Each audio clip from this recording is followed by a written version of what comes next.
Harry Potter and the Goblet of Fire, Chapter 30, The Pensieve. The door of the office opened. "Hello, Potter," said Moody. "Come in, then." Harry walked inside. He had been inside Dumbledore's office once before. It was a very beautiful circular room, lined with pictures of previous headmasters and mistresses of Hogwarts, all of whom were fast asleep, their chests rising and falling gently. Cornelius Fudge was standing beside Dumbledore's desk, wearing his usual pin-striped cloak and holding his lime-green bowler hat. "Harry," said Fudge jovially, moving forwards. "How are you?" "Fine," Harry lied. "We were just talking about the night when Mr. Crouch turned up in the grounds," said Fudge. "It was you who found him, was it not?" "Yes," said Harry. Then, feeling it was pointless to pretend that he hadn't overheard what they had been saying, he added, "I didn't see Madame Maxime anywhere, though, and she'd have a job hiding, wouldn't she?" Dumbledore smiled at Harry behind Fudge's back, his eyes twinkling. "Yes, well," said Fudge, looking embarrassed, "we're about to go for a short walk in the grounds, Harry, if you'll excuse us. Perhaps if you'd just go back to your class." "I wanted to talk to you, Professor," Harry said quickly, looking at Dumbledore, who gave him a swift, searching look. "Wait here for me, Harry," he said. "Our examination of the grounds will not take long." They trooped out in silence past him and closed the door. After a minute or so, Harry heard the clunks of Moody's wooden leg growing fainter in the corridor below. He looked around. "Hello, Fawkes," he said. Fawkes, Professor Dumbledore's phoenix, was standing on his golden perch beside the door. The size of a swan, with magnificent scarlet and gold plumage, he swished his long tail and blinked benignly at Harry. Harry sat down in a chair in front of Dumbledore's desk. For several minutes he sat and watched the old headmasters and mistresses snoozing in their frames, thinking about what he had just heard and running his fingers over his scar. It had stopped hurting now. He felt much calmer somehow, now he was in Dumbledore's office, knowing he would shortly be telling him about the dream. Harry looked up at the walls behind the desk. The patched and ragged sorting hat was standing on a shelf. A glass case next to it held a magnificent silver sword with large rubies set into the hilt, which Harry recognized as the one he himself had pulled out of the sorting hat in his second year. The sword had once belonged to Godric Gryffindor, founder of Harry's house. He was gazing at it, remembering how it had come to his aid when he had thought all hope was lost, when he noticed a patch of silvery light dancing and shimmering on the glass case.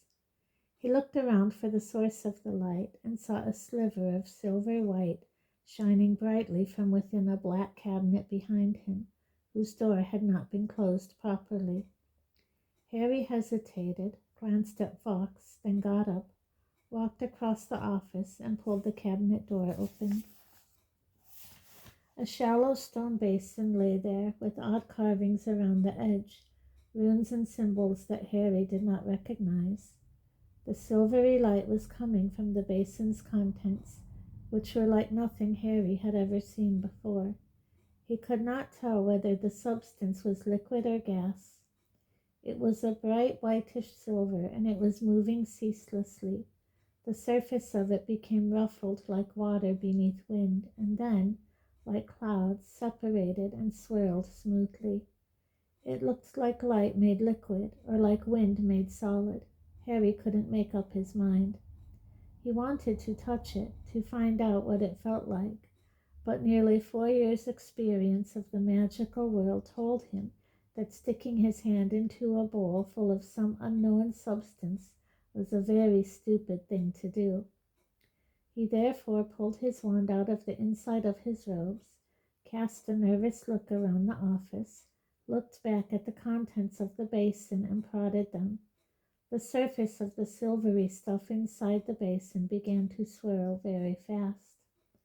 Harry bent closer, his head right inside the cabinet. The silvery substance had become transparent. It looked like glass. He looked down into it, expecting to see the stone bottom of the basin, and saw instead an enormous room below the surface of the mysterious substance, a room into which he seemed to be looking through a circular window in the ceiling. The room was dimly lit. He thought it might even be underground, for there were no windows, merely torches and brackets such as the ones that illuminated the walls of Hogwarts. Lowering his face so that his nose was a mere inch away from the glassy substance, Harry saw that rows and rows of witches and wizards were sat around every wall on what seemed to be benches rising in levels. An empty chair stood in the very center of the room. There was something about the chair that gave Harry an ominous feeling. Chains encircled the arms of it, as though its occupants were usually tied to it. Where was this place? It surely wasn't Hogwarts. He had never seen a room like that here in the castle. Moreover, the crowd in the mysterious room at the bottom of the basin was composed of adults, and Harry knew there were not nearly that many teachers at Hogwarts. They seemed, he thought, to be waiting for something, even though he could only see the tops of their pointed hats. They all seemed to be facing in one direction, and nobody was talking to anybody else. The basin being circular and the room he was observing square, Harry could not make out what was going on in the corners of it. He leaned even closer, tilting his head, trying to see. The tip of his nose touched the strange substance into which he was staring. Dumbledore's office gave an almighty lurch. Harry was thrown forwards and pitched headfirst into the substance inside the basin. But his head did not hit the stone bottom. He was falling through something icy cold and black. It was like being sucked into a dark whirlpool. And suddenly he found himself sitting on a bench at the end of the room inside the basin, a bench raised high above the others. He looked up at the high stone ceiling, expecting to see the circular window through which he had just been staring, but there was nothing there but dark, solid stone. Breathing hard and fast, Harry looked around him. Not one of the witches and wizards in the room, and there were at least 200 of them, was looking at him. Not one of them seemed to have noticed that a 14-year-old boy had just dropped from the ceiling into their midst. Harry turned to the wizard next to him on the bench and uttered a loud cry of surprise that reverberated around the silent room. He was sitting right next to Albus Dumbledore. "Professor," Harry said in a kind of strangled whisper, "I'm sorry. I didn't mean to. I was just looking at that basin in your cabinet. Where are we?" But Dumbledore didn't move or speak. He ignored Harry completely. Like every other wizard on the benches, he was staring into the far corner of the room where there was a door. Harry gazed, nonplussed, at Dumbledore, then around at the silently watchful crowd, then back at Dumbledore, and then it dawned on him. Once before, Harry had found himself a place where nobody could see or hear him. That time, he had fallen through a page in an enchanted diary, right into somebody else's memory, and unless he was very much mistaken, something of the sort had happened again. Harry raised his right hand, hesitated, and then waved it energetically in front of Dumbledore's face. Dumbledore did not blink, look around at Harry, or indeed move at all. And that, in Harry's opinion, settled the matter.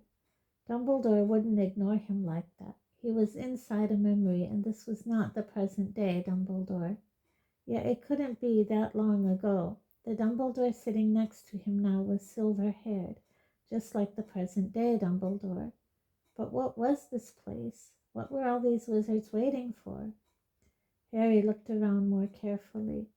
The room, as he had suspected when observing it from above, was almost certainly underground, more of a dungeon than a room, he thought. There was a bleak and forbidding air about the place. There were no pictures on the walls, no decorations at all, just these serried rows of benches, rising in levels all around the room, all positioned so that they had a clear view of that chair with the chains on the arms. Before Harry could reach any conclusions about the place in which they were, he heard footsteps. The door in the corner of the dungeon opened, and 3 people entered, or at least 1 man flanked by 2 Dementors. Harry's insides went cold. The Dementors, tall, hooded creatures whose faces were concealed, were gliding slowly towards the chair in the center of the room, each grasping one of the man's arms with their dead and rotten-looking hands. The man between them looked as though he was about to faint, and Harry couldn't blame him. He knew the Dementors could not touch him inside a memory, but Harry remembered their power only too well. The watching crowd recoiled slightly as the Dementors placed the man in the chained chair and glided back out of the room. The door swung shut behind them. Harry looked down at the man now sitting in the chair and saw that it was Karkaroff. Unlike Dumbledore, Karkaroff looked much younger. His hair and goatee were black. He was not dressed in sleek furs, but in thin and ragged robes. He was shaking. Even as Harry watched, the chains on the arms of the chairs glowed suddenly gold and snaked their way up his arms, binding him there. "Igor Karkaroff," said a curt voice to Harry's left. Harry looked around and saw Mr. Crouch standing up in the middle of the bench beside him. Crouch's hair was dark. His face was much less lined. He looked fit and alert. "You have been brought from Azkaban to give evidence to the Ministry of Magic. You have given us to understand that you have important information for us." Karkaroff straightened himself as best he could, tightly bound to the chair. "I have, sir," he said, and although his voice was very scared, Harry could still hear the familiar anxious note in it. "I wish to be of use to the Ministry. I wish to help. I know that the Ministry is trying to round up the last of the Dark Lord's supporters. I am eager to assist in any way I can." There was a murmur around the benches. Some of the wizards and witches were surveying Karkaroff with interest, others with pronounced mistrust. Then Harry heard, quite distinctly, from Dumbledore's other side, a familiar growling voice saying, "Filth." Harry leaned forward so that he could see past Dumbledore.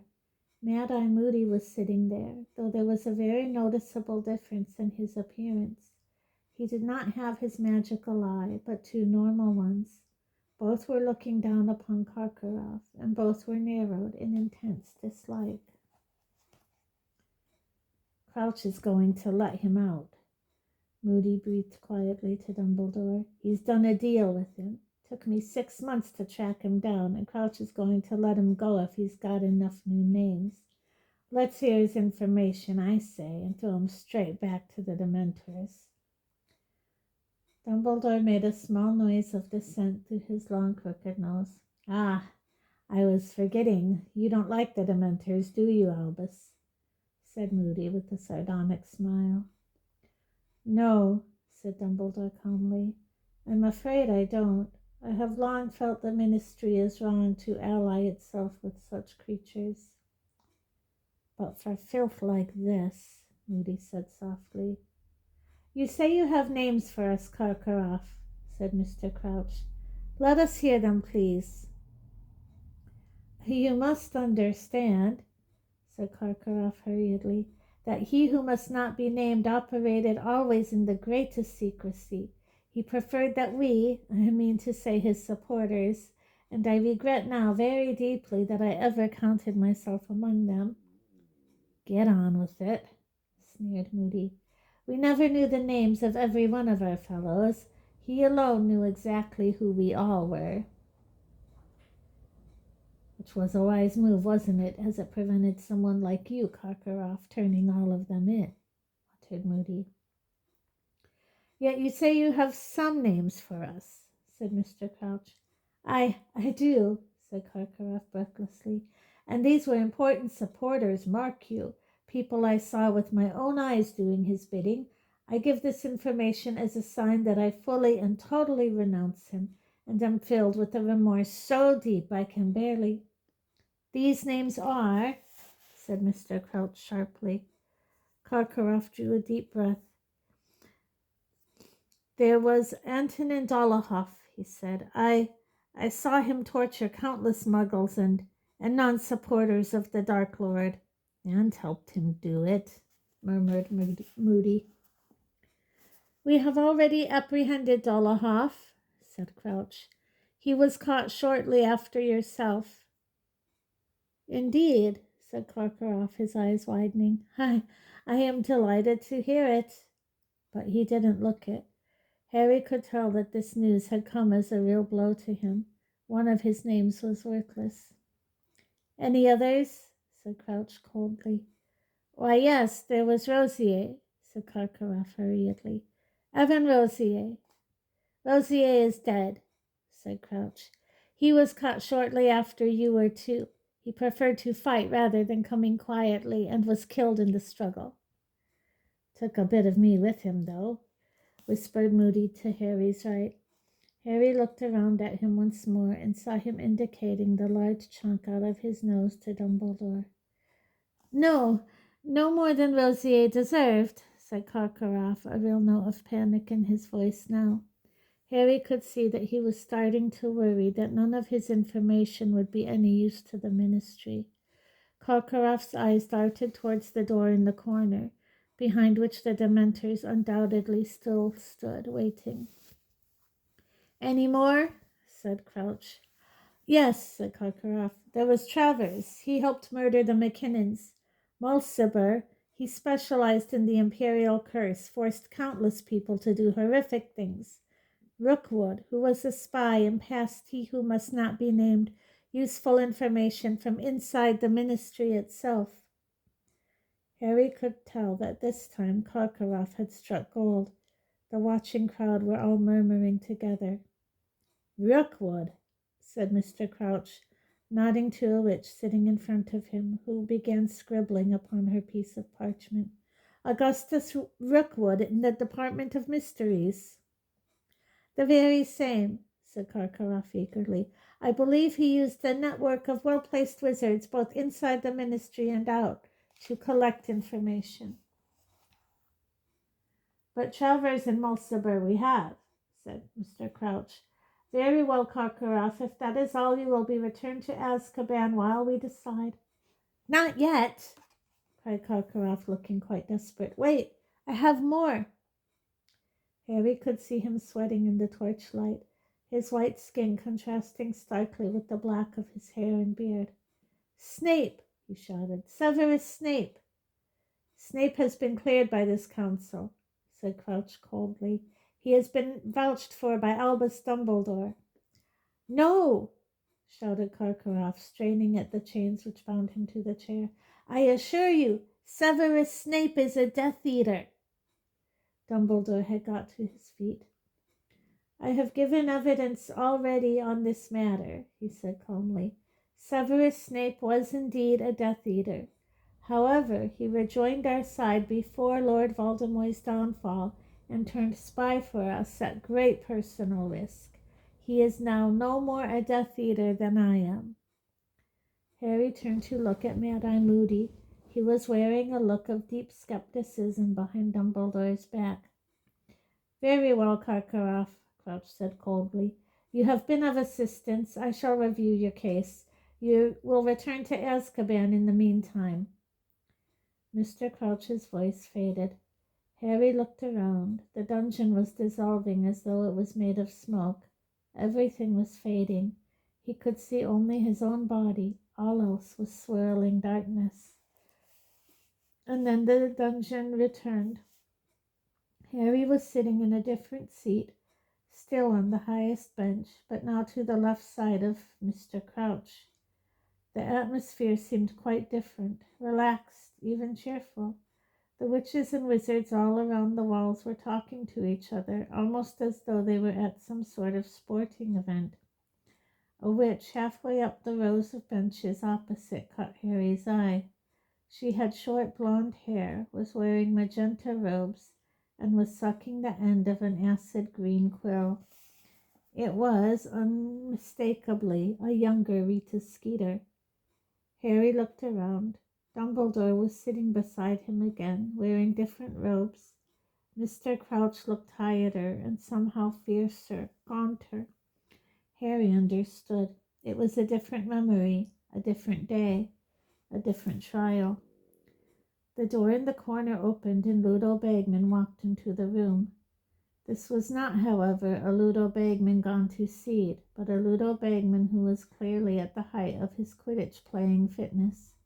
His nose wasn't broken now. He was tall and lean and muscly.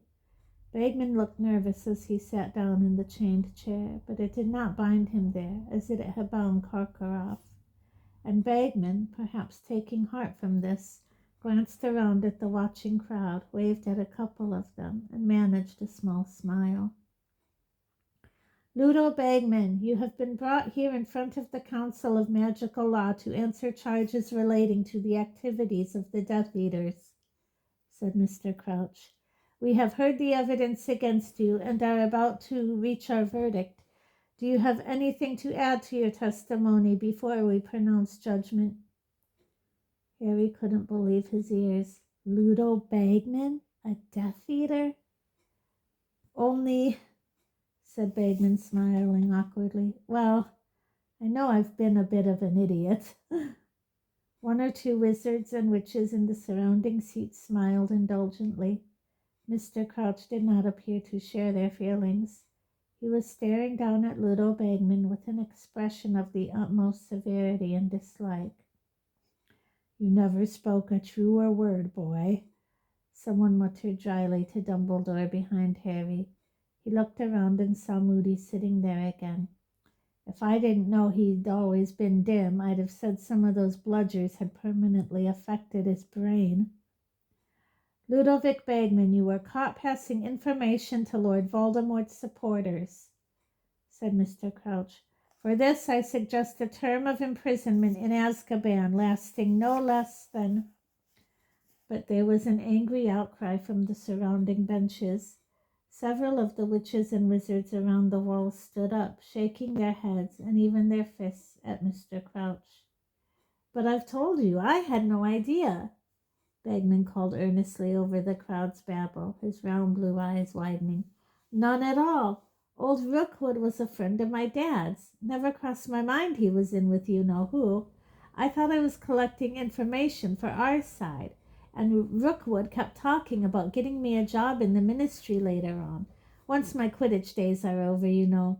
I mean, I can't keep getting hit by bludgers for the rest of my life, can I? There were titters from the crowd. It will be put to the vote, said Mr. Crouch coldly. He turned to the right-hand side of the dungeon. The jury will please raise their hands. Those in favor of imprisonment? Harry looked towards the right-hand side of the dungeon. Not one person raised their hand. Many of the witches and wizards around the walls began to clap. One of the witches on the jury stood up. Yes, barked Crouch.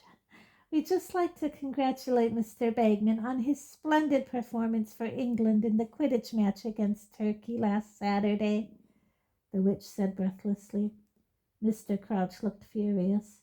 The dungeon was ringing with applause now. Bagman got to his feet and bowed, beaming.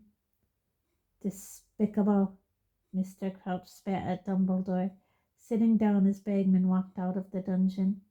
Rook would get him a job indeed. The day Ludo Bagman joins us will be a very sad day for the ministry. And the dungeon dissolved again. When it had returned, Harry looked around. He and Dumbledore were still sitting beside Mr. Crouch, but the atmosphere could not have been more different. There was total silence, broken only by the dry sobs of a frail, wispy-looking witch in the seat next to Mr. Crouch. She was clutching a handkerchief to her mouth with trembling hands. Harry looked up at Crouch and saw that he looked gaunter and grayer than ever before. A nerve was twitching in his temple. "Bring them in," he said, and his voice echoed through the silent dungeon. The door in the corner opened yet again. 6 Dementors entered this time, flanking a group of 4 people. Harry saw the people in the crowd turn to look up at Mr. Crouch. A few of them whispered to each other. The Dementors placed each of the 4 people in the 4 chairs with chained arms, which now stood on the dungeon floor.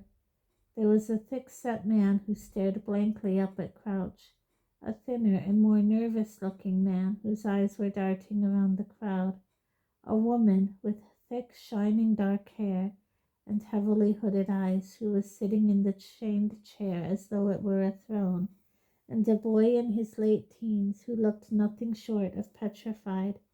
He was shivering, his straw-colored hair all over his face, his freckled skin milk white. The wispy little witch beside Crouch began to rock backwards and forwards in her seat, whimpering into her handkerchief. Crouch stood up. He looked down upon the 4 in front of him, and there was pure hatred in his face. "You have been brought here before the Council of Magical Law," he said clearly, "so that we may pass judgment on you for a crime so heinous."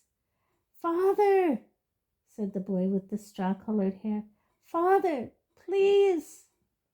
"That we have rarely heard the like of it within this court," said Crouch, speaking more loudly, drowning out his son's voice. "We have heard the evidence against you. The 4 of you stand accused of capturing in Auror Frank Longbottom and subjecting him to the Cruciatus curse, believing him to have knowledge of the present whereabouts of your exiled master, he who must not be named." "Father, I didn't!" shrieked the boy in chains below. "I didn't! I swear it, Father! Don't send me back to the Dementors!" "You are further accused," bellowed Mr. Crouch, "of using the Cruciatus curse on Frank Longbottom's wife when he would not give you information. You plan to restore he who must not be named to power and to resume the lives of violence you presumably led while he was strong. I now ask the jury—" "Mother!"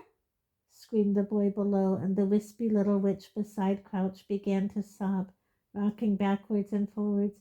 "Mother, stop him! Mother, I didn't do it! It wasn't me!"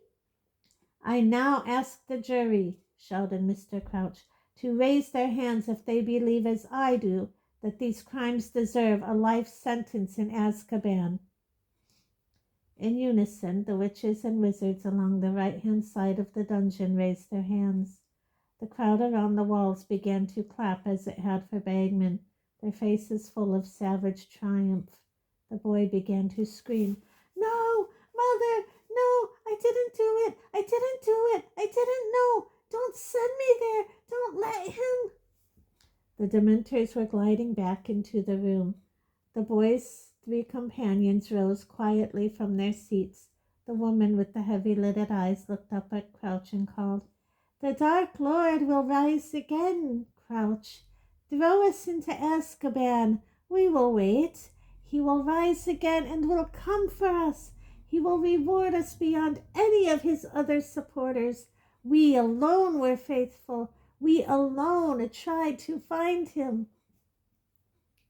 But the boy was trying to fight the Dementors off, even though Harry could see their cold, draining power starting to affect him. The crowd were jeering, some of them on their feet, as the woman swept out of the dungeon, and the boy continued to struggle. "I'm your son!" he screamed up at Crouch. "I'm your son!" "You are no son of mine!" bellowed Mr. Crouch, his eyes bulging suddenly. "I have no son." The wispy witch behind him gave a great gasp and slumped in her seat. She had fainted. Crouch appeared not to have noticed. "Take them away!" Crouch roared at the Dementors, spit flying from his mouth. "Take them away, and may they rot there!" Father, I wasn't involved. No, Father, please!" I think, Harry, it is time to return to my office, said a quiet voice in Harry's ear. Harry started. He looked around. Then he looked on his other side. There was an Albus Dumbledore sitting on his right, watching Crouch's son being dragged away by the Dementors, and there was an Albus Dumbledore on his left, looking right at him. Come, said the Dumbledore on his left, and he put his hand under Harry's elbow. Harry felt himself rising into the air. The dungeon dissolved around him. For a moment all was blackness, and then he felt as though he had done a slow-motion somersault, suddenly landing flat on his feet in what seemed like the dazzling light of Dumbledore's sunlit office. The stone basin was shimmering in the cabinet in front of him, and Albus Dumbledore was standing beside him. Professor, Harry gasped. I know I shouldn't have. I didn't mean. The cabinet door was sort of open and... I quite understand, said Dumbledore. He lifted the basin, carried it over to his desk, placed it upon the polished top, and sat down in the chair behind it. He motioned Harry to sit down opposite him. Harry did so, staring at the stone basin. The contents had returned to their original silvery white state, swirling and rippling beneath his gaze. What is that? Harry asked shakily. This? It is called a pensieve, said Dumbledore. I sometimes find, and I am sure you know the feeling, that I simply have too many thoughts and memories crammed into my mind. Said Harry, who couldn't truthfully say that he had ever felt anything of the sort. At these times, said Dumbledore, indicating the stone basin, I use the pensieve. One simply siphons the excess thoughts from one's mind, pours them into the basin, and examines them at one's leisure. It becomes easier to spot patterns and links, you understand, when they are in this form. You mean that stuff's your thoughts? Harry said, staring at the swirling white substance in the basin. Certainly, said Dumbledore. Let me show you. Dumbledore drew his wand out of the inside of his robes and placed the tip into his own silvery hair near his temple. When he took the wand away, hair seemed to be clinging to it, but then Harry saw that it was in fact a glistening strand of the same strange silvery white substance that filled the pensieve.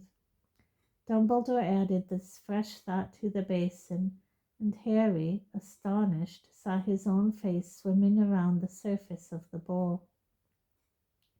Dumbledore placed his long hands on either side of the pensieve and swirled it, rather as a gold prospector would swirl for fragments of gold, and Harry saw his own face change smoothly into Snape's, who opened his mouth and spoke to the ceiling, his voice echoing slightly.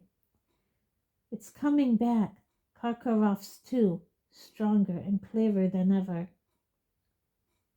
A connection I could have made without assistance, Dumbledore sighed. But never mind. He peered over the top of his half-moon spectacles at Harry, who was gaping at Snape's face, which was continuing to swirl around the bowl. I was using the pensieve when Mr. Fudge arrived for our meeting, and put it away rather hastily. Undoubtedly, I did not fasten the cabinet door properly. Naturally, it would have attracted your attention. I'm sorry, Harry mumbled. Dumbledore shook his head. Curiosity is not a sin, he said, but we should exercise caution with our curiosity. Yes, indeed. Frowning slightly, he prodded the thoughts within the basin with the tip of his wand. Instantly, a figure rose out of it, a plump, scowling girl of around 16, who began to revolve slowly, with her feet still in the basin. She took no notice whatsoever of Harry or Professor Dumbledore. When she spoke, her voice echoed as Snape's had done, as though it was coming from the depths of the stone basin. He put a hex on me, Professor Dumbledore, and I was only teasing him, sir. I only said I'd seen him kissing Florence behind the greenhouses last Thursday. But why, Bertha? Said Dumbledore sadly, looking up at the now silently revolving girl. Why did you have to follow him in the first place? Bertha? Harry whispered, looking up at her. Was that Bertha Jorkins? Yes, said Dumbledore, prodding the thoughts in the basin again. Bertha sank back into them, and they became silvery and opaque once more. That was Bertha, as I remember her at school. The silvery light from the Pensieve illuminated Dumbledore's face, and it struck Harry suddenly how very old he was looking. He knew, of course, that Dumbledore was getting on in years, but somehow he never really thought of Dumbledore as an old man. So, Harry, said Dumbledore quietly, before you got lost in my thoughts, you wanted to tell me something. Yes, said Harry. Professor, I was in divination just now and, I fell asleep. He hesitated here, wondering if a reprimand was coming, but Dumbledore merely said, Quite understandable. Continue. Well, I had a dream, said Harry. A dream about Lord Voldemort. He was torturing Wormtail. You know who Wormtail? I do know, said Dumbledore promptly. Please continue. Voldemort got a letter from an owl. He said something like Wormtail's blender had been repaired. He said someone was dead. Then he said Wormtail wouldn't be fed to the snake. There was a snake beside his chair. He said he'd be feeding me to it instead. Then he did the Cruciatus curse on Wormtail, and my scar hurt. Harry said, It woke me up, it hurt so badly. Dumbledore merely looked at him. That's all, said Harry. I see, said Dumbledore quietly. I see. Now, has your scar hurt at any other time this year, excepting the time it woke you up over the summer? No, How did you know it woke me up over the summer? Said Harry, astonished. You are not Sirius's only correspondent, said Dumbledore. I have also been in contact with him ever since he left Hogwarts last year. It was I who suggested the mountainside cave as the safest place for him to stay. Dumbledore got up and began walking up and down behind his desk. Every now and then he placed his wand tip to his temple, removed another shining silver thought, and added it to the Pensieve. The thoughts inside began to swirl so fast that Harry couldn't make out anything clearly. It was merely a blur of color. Professor, he said quietly after a couple of minutes. Dumbledore stopped pacing and looked at Harry. My apologies, he said quietly. He sat back down at his desk. Do you know why my scar is hurting me? Dumbledore looked very intently at Harry for a moment and then said, I have a theory. No, more than that. It is my belief that your scar hurts both when Lord Voldemort is near you and when he is feeling a particularly strong surge of hatred. But why? Because you and he are connected by the curse that failed, said Dumbledore. That is no ordinary scar. So you think that dream, did it really happen? It is possible, said Dumbledore. I would say probable. Harry, did you see Voldemort? No, said Harry, just the back of his chair. But there wouldn't have been anything to see, would there? I mean, he hasn't got a body, has he? But then how could he have held the wand? Harry said slowly. How indeed, muttered Dumbledore. How indeed. Neither Dumbledore nor Harry spoke for a while. Dumbledore was gazing across the room, every now and then placing his wand tip to his temple and adding another shining silver thought to the seething mass within the Pensieve. "Professor," Harry said at last, "do you think he's getting stronger?" "Voldemort?" said Dumbledore, looking at Harry over the Pensieve. It was the characteristic, piercing look Dumbledore had given him on other occasions, and always made Harry feel as though Dumbledore was seeing right through him in a way that even Moody's magical eye could not. "Once again, Harry, I can only give you my suspicions." Dumbledore sighed again, and he looked older and wearier than ever. "The years of Voldemort's ascent to power," he said, "were marked with disappearances. Bertha Jorkins has vanished without trace in the place where Voldemort was certainly known to be last. Mr. Crouch, too, has disappeared, within these very grounds. And there was a third disappearance, one which the Ministry, I regret to say, does not consider of any importance, for it concerns a Muggle. His name was Frank Bryce. He lived in the village where Voldemort's father grew up, and he has not been seen since last August. You see, I read the Muggle newspapers, unlike most of my Ministry friends." Dumbledore looked very seriously at Harry. "These disappearances seem to me to be linked. The Ministry disagrees, as you may have heard while waiting outside my office." Harry nodded. Silence fell between them again, Dumbledore extracting thoughts every now and then.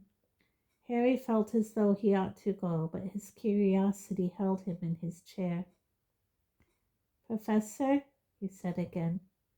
"Yes, Harry," said Dumbledore. Could I ask you about that court thing I was in the Pensieve?" "You could," said Dumbledore heavily. "I attended it many times, but some trials come back to me more clearly than others, particularly now. You know the trial you found me in, the one with Crouch's son? Well, were they talking about Neville's parents?" Dumbledore gave Harry a very sharp look. "Has Neville never told you why he has been brought up by his grandmother?" he said. Harry shook his head, wondering as he did so how he could have failed to ask Neville this in almost 4 years of knowing him. "Yes, they were talking about Neville's parents," said Dumbledore. "His father, Frank, was an Auror just like Professor Moody. He and his wife were tortured for information about Voldemort's whereabouts after he lost his powers, as you heard." "So they're dead?" said Harry quietly. "No," said Dumbledore, his voice full of a bitterness Harry had never heard there before. "They are insane. They are both in St. Mungo's Hospital for magical maladies and injuries. I believe Neville visits them with his grandmother during the holidays. They do not recognize him." Harry sat there, horror-struck. He had never known, never, in 4 years, bothered to find out. "The Longbottoms were very popular," said Dumbledore. "The attacks on them came after Voldemort's fall from power, just when everyone thought they were safe. Those attacks caused a wave of fury such as I have never known. The Ministry was under great pressure to catch those who had done it. Unfortunately, the Longbottoms' evidence was, given their condition, none too reliable." "Then Mr. Crouch's son might not have been involved," said Harry slowly. Dumbledore shook his head. "As to that, I have no idea." Harry sat in silence once more, watching the contents of the Pensieve swirl. There were 2 more questions he was burning to ask, but they concerned the guilt of living people. He said, "Mr. Bagman has never been accused of any dark activity since." said Dumbledore calmly. Right, said Harry hastily, staring at the contents of the Pensieve again, which were swirling more slowly now that Dumbledore had stopped adding thoughts. But the Pensieve seemed to be asking his question for him. Snape's face was swimming on the surface again. Dumbledore glanced down into it and then up at Harry.